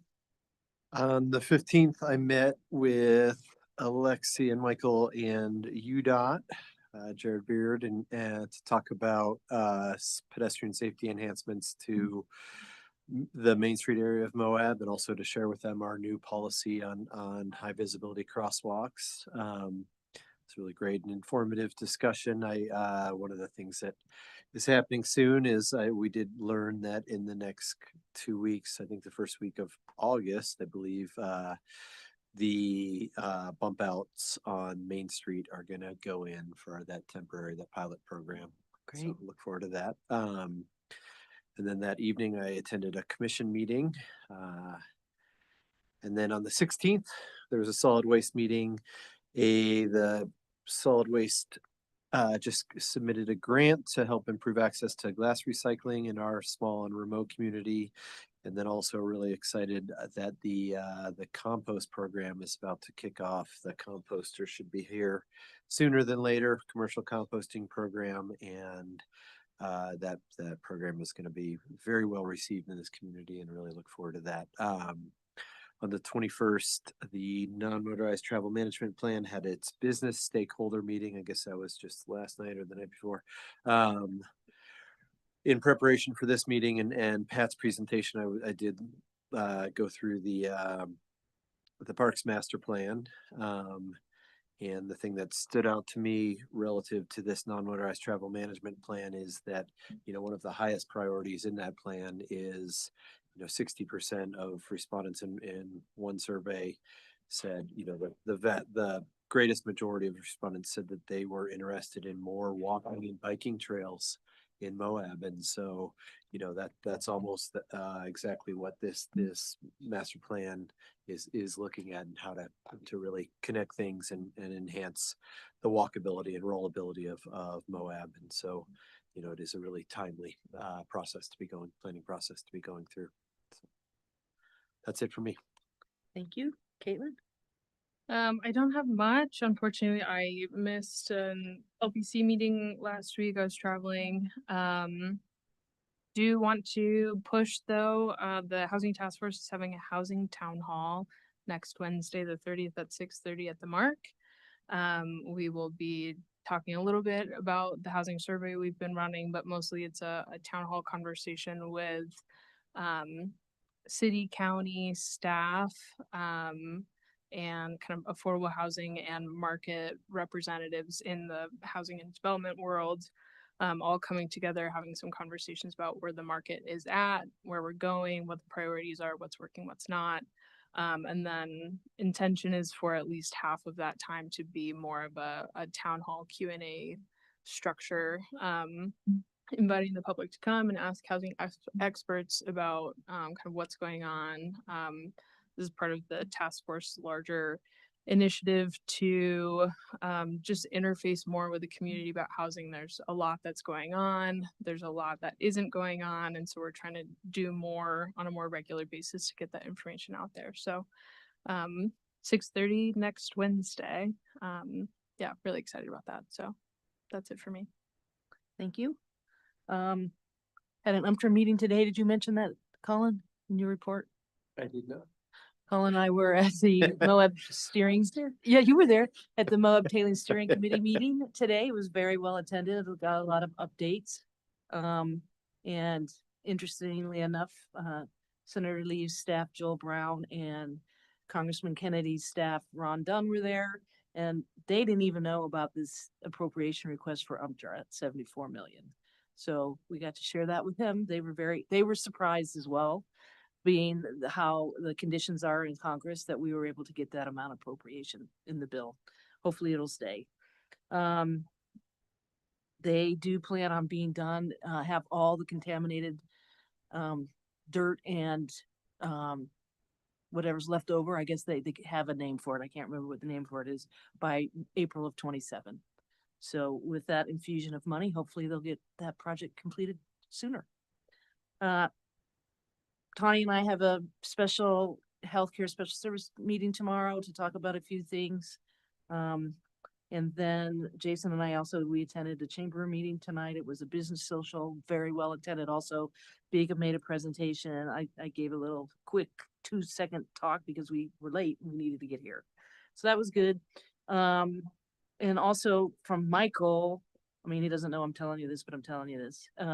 He did sign a notice of intent to begin the feasibility study scoping project for connecting water and sewer to Arches National Park.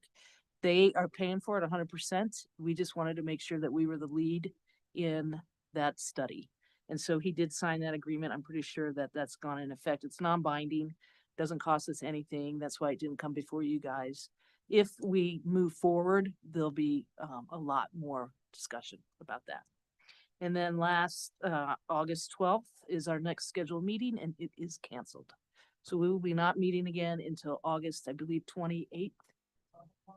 Yeah, to the end of August. So that'll give you guys a lot of time to go to a bunch of meetings and come back and have really long reports. So anyway, that's it. Motion to adjourn.